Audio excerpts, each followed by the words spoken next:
Good afternoon, and welcome to NASA headquarters. I'm Bettina Inclang, Associate Administrator for NASA's Office of Communications. Thank you for joining us today to discuss NASA's human exploration plans.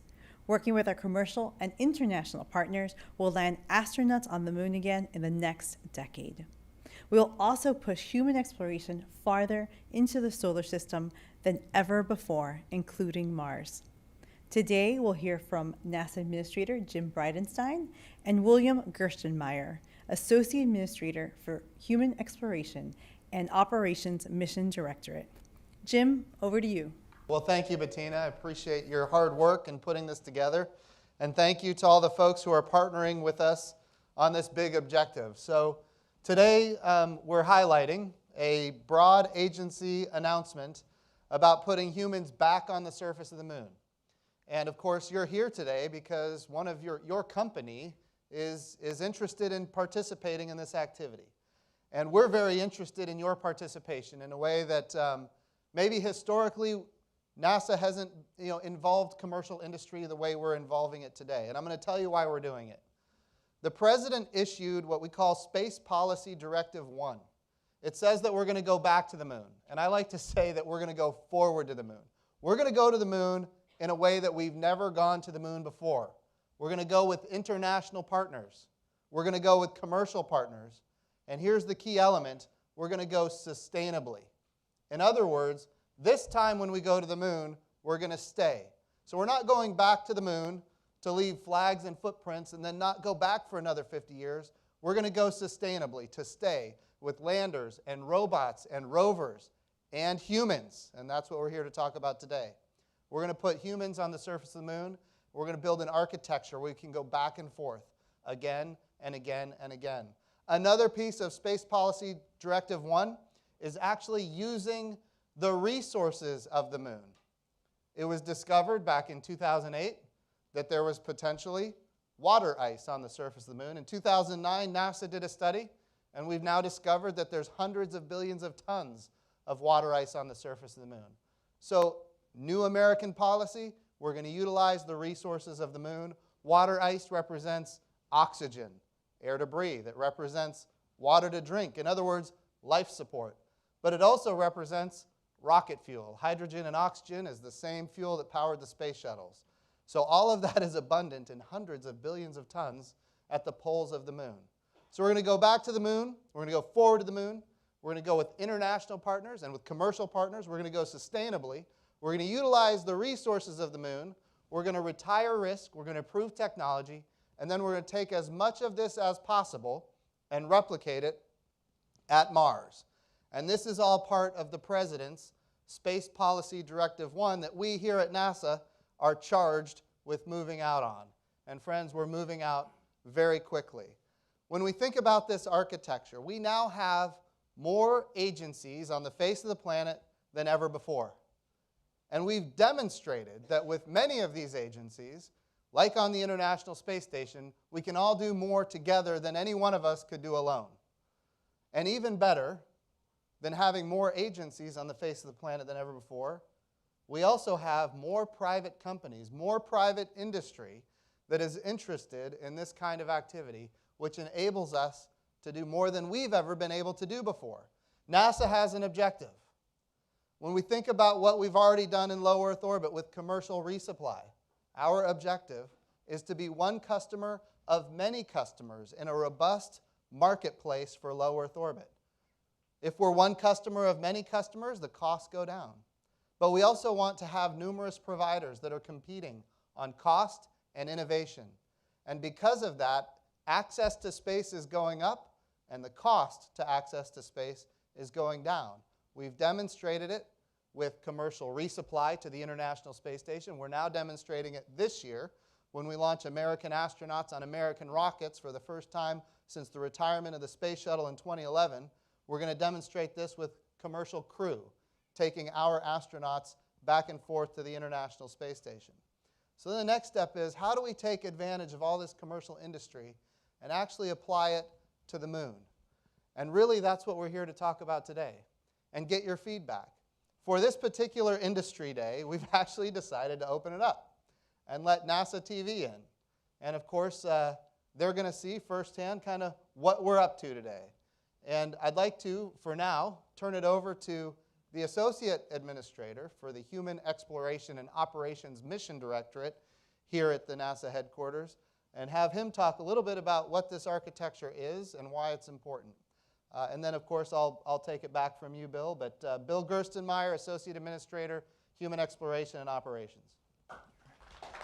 Thanks, Jim. All right. Again, thank you, Jim. And this is kind of non-traditional for us in a way.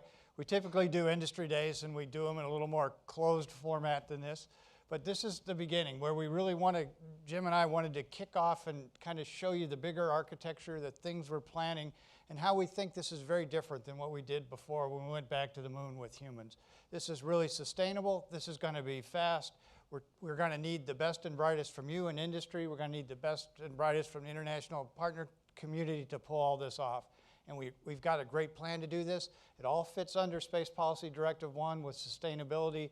It fits under that in cooperation with industry, commercial partners, and also with international partners. So we'll get into the details later with the teams after Jim and I leave. It'll be more of a traditional kind of industry day where the presenters will come up. They'll talk to you about what's out there in the broad agency announcement. They'll talk to you about the specific details and other things moving forward.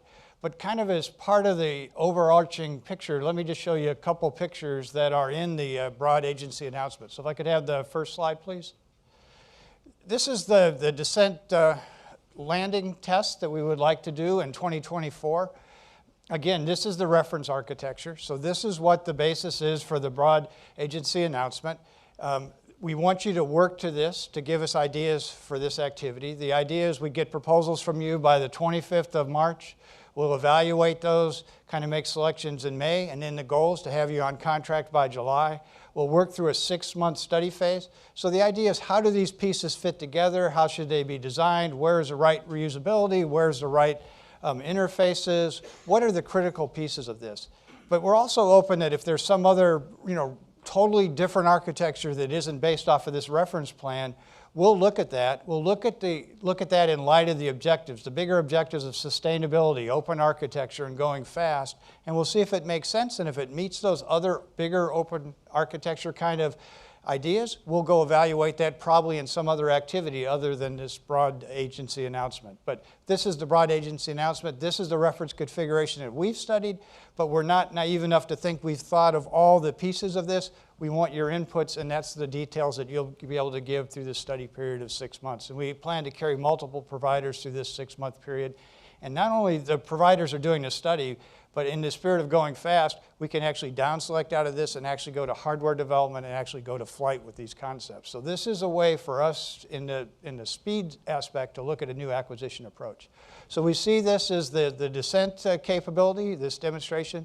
We see it going to Gateway.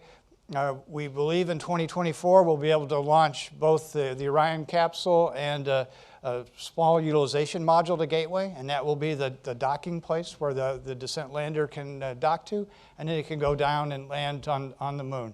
And the next slide, this shows you kind of what we envision in 2026. This is all 3 components. This is the ascent portion of the design.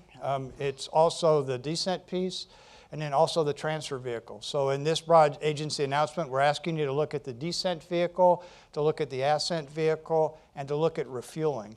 And the idea there is we think there's lots of big macro level trades that need to occur between those 3 elements. We're holding off on the ascent piece for a little bit because we think we could put all the human rating into the ascent vehicle. It can essentially be the rescue vehicle. If something goes wrong on the way down to the surface of the moon, you can use the ascent vehicle to get back to Gateway. So that might be more of a traditional kind of approach where we place more of our requirements in. With this idea, we believe we can open up the descent lander to be very open, very amenable to industry standards, other pieces. It can be much more open architecture. We can move a little bit faster, but we'll get those details from you as we go through the study phase of this activity. But again, this is kind of our concept. This is the baseline reference that we're thinking moving forward. And then this is a demonstration without crew that actually delivers the entire system to the surface of the moon and then shows the ascent vehicle can go from the surface of the moon back to Gateway. And then next, Next slide, please. This is the 2028 configuration, which would be potentially with crew from Gateway down to the surface of the moon. And as you can see in these images, also Gateway changes during this configuration. We're adding some modules to Gateway as we move forward, delivered by the SLS and Orion system. So this is the basic concept. You'll get more details from the team as they come up. They'll describe to you what's going on. They'll describe to you more the mechanics of how the acquisition works through the broad agency announcement. But with that, I think that gives us kind of a good overview. And I'll turn it back over to Jim. Thank you, Bill. I appreciate that overview. A couple of things that I want to highlight. One of the advantages of using the Gateway as part of the architecture is it will enable us to get to more parts of the moon than we've ever been able to get to before. Many people in this room are aware that it's going to hang out for 15 years in what we call a near rectilinear halo orbit, where it's kind of balanced, if you will, between Earth's gravity and the moon's gravity, and it's going to be in a position where it doesn't take a lot of fuel to maintain that particular orbit. But it is going to have solar electric propulsion, so it can maneuver. It's not going to maneuver down to low lunar orbit, because then you'd have to have a lot more thrust to get out of low lunar orbit. But from that near rectilinear halo orbit, it can go to the L1 point, it can go to the L2 point, and that gives us more access to more parts of the moon than ever before. The moon is a very fascinating and diverse kind of, well, world. And there's a lot about it that we still don't know. And like I said, from 1969, when we first landed on the moon, all the way up until 2008, a lot of scientists believed the moon was bone dry. And why was that? Well, it's because we landed in that equatorial region of the moon. Now what we want to do is we want to get to more parts of the moon than ever before. There's a lot there we still don't know. What the Gateway enables us to do is to get to all those parts, not just with human landers, but also with robots and rovers and other landers. So this is a great opportunity for us as an agency to take advantage of that. The other thing is with this open architecture capability. The way we do docking, the way we do data, the way we do communications, we want all of this to be wide open. The way we do avionics and navigation, we want it to be so wide open that anybody can participate. That's really the ultimate objective. And you're here today to help us figure out how we can maximize the utility of every corporation that wants to get involved in this, maybe even private individuals that want to get involved, and even international partners that want to get involved. That's what this architecture is all about. I liked what Gerstenmaier said. He's absolutely right. We're looking for people to respond to this reference architecture of the broad agency announcement.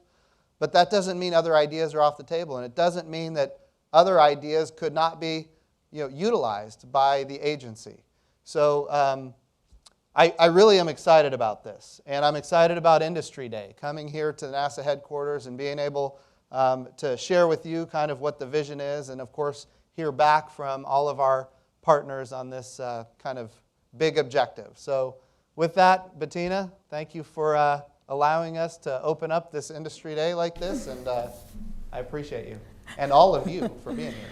And we appreciate you, Jim. Absolutely. Well, thank you, Jim, and thank you, Bill. That's a wrap for our show today. The Industry Forum will continue shortly after, offline. For more information about human exploration, you can visit www.nasa.gov/moon to Mars. Thank you so much, and have a great day. Happy Valentine's Day.